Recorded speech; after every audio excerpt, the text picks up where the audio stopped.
గుంటూరు జిల్లా నుంచి వచ్చిన ఫయాజ్ అంతకుముందు కూడా నా దగ్గరికి వచ్చి చాలా మంది నాయకులు బెదిరిస్తున్నారు,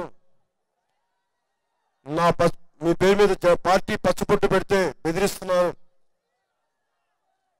ఇప్పుడు ఇంటికి వెళ్తే కొడతామని అంటా ఉన్నారు. వాళ్ళు ఎవరైనా కానీ నేను చెప్తున్నాను సభాముఖంగా, మీరు రెచ్చగొడితే మా కార్యకర్తల మీద చెయ్యి వేస్తే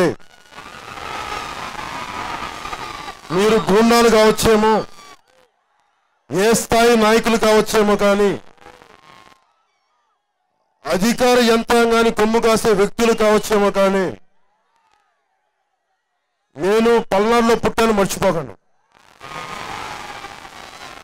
మా వాళ్ళ మీద కానీ, ఈ అబ్బాయి మీద కానీ, ఫయాజ్ మీద కానీ ఎవరైనా చెయ్య వేస్తే, ఫయాజ్ మీద కానీ చెయ్య వేస్తే తోలు తీసేస్తాను జాగ్రత్త.